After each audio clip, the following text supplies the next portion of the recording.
la première chose qu'on fait, on définit le stade avec la courbe. Donc on compte toutes les feuilles.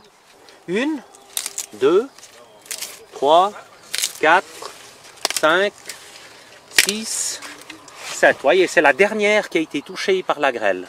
Quand vous pouvez reconstituer la feuille complètement, c'est pas une perte. Il faut qu'il y ait la nervure centrale qui soit cassée. Parce que quand il est déchiré comme ça, la photosynthèse, elle se fait quand même.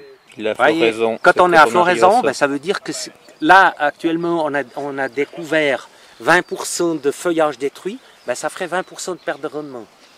Mais aujourd'hui, ça fait que 4% de perte de rendement.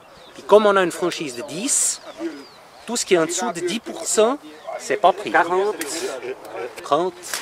Parce qu'on est bien d'accord que ça, on met entre 10 et 20. Oui, oui. Et puis ça, ouais. Elle n'a pas la nervure cassée. Du 18 juin au 30 juin, on a reçu environ 6000 déclarations de dommages. La première chose, c'est de recevoir les déclarations, mais après, c'est de convoquer les experts, nos experts de milice. Donc, c'est aussi des agriculteurs, des maraîchers, des vignerons qui travaillent à côté et qui arrivent à trouver du temps à disposition pour venir expertiser les parcelles. Et tout ça, ça demande beaucoup aussi de téléphones, de mails, de va-et-vient pour coordonner tout ça. Alors, le conseil qu'on donne toujours à Zurich, c'est en cas de doute, il faut déclarer parce que si la culture évolue mal ou s'il y a quelque chose qui ne se passe pas bien, c'est toujours plus facile si on a déjà vu la culture avant, au moment de la chute de grêle, de pouvoir refaire une expertise parce qu'il se peut tout à fait que la culture évolue très mal suite à un dommage de grêle. Et c'est pour ça qu'on conseille toujours les gens de déclarer en cas de doute. Il y a deux techniques pour estimer un dégât en céréales. Le but, c'est de déterminer le nombre de grains de décimètre carré par culture. Hein. Alors là, je suis à 28 grains. On serait à 21% de perte, à peu près. Mais le système, avec des grosses quantités de pluie, a son défaut, c'est que ça pourrit rapidement, on les retrouve pas tous. Alors que là, on voit ce qui reste sur le grain. Ouais, ça fait tout ça. Ouais. 2, 3, 4. On est à maturité pâteuse. On a une courbe qui est à 40%. Et puis on arrive à une perte moyenne de 5% de perte de grains. Perte de grains sur les pieds, oui. On a fait deux comptages. Le premier était à 10, le deuxième on est à 8 moyenne. Puis c'est pas indemnisable. Dans l'ensemble, ça se passe très bien.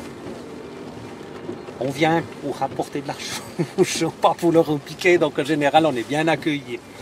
Dans ma petite carrière, peut-être 5-6 fois, c'était un peu tendu Puis au bout d'un moment, on dit, c'est moi qui ai raison. Quand tu regardes le champ comme ça, tu te dis, il n'y a rien. Tu baisses, on voit qu'il y a quand même, il y a quand même des rames un peu... Le client, il a le droit de ne pas signer un procès verbal, il a le droit de refuser une taxation, peut faire recours sur une taxation, il y a une nouvelle taxation qui est faite, il peut y avoir une erreur. Je crois que l'humain, tout le monde se trompe, donc il faut accepter si nous on se trompe. Alors là, on définit que c'est non indemnisable. Rien, quoi. J'aurais dû faire un autocontrôle et puis c'était surtout au niveau des patates parce que c'est un de nos revenus principaux, puis on a toujours peur, quoi. Voilà, c'est la crainte. Quand c'est des gros dégâts, enfin des dégâts qui sont on demande à l'agriculteur. Vous avez vu par exemple dans la parcelle où il y avait 3 variétés de pommes de terre, je lui ai demandé les variétés, il m'a dit qu'il y avait de Lady Claire. Je sais que Lady Claire est plus fragile. J'ai été pour commencer à regarder les Lady Claire. Je n'ai pas été dans les marquises qui, elles, je sais qu'elles seront les moins touchées. J'ai été dans la... Alors, on leur dit, montrez-nous où c'est le plus touché. Il a été déclaré pourquoi?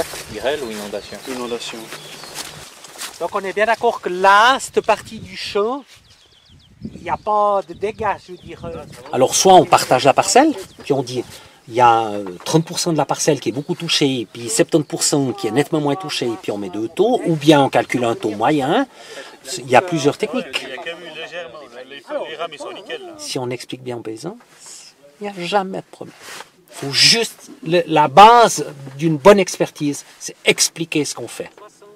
Et si on le fait bien, aucun problème.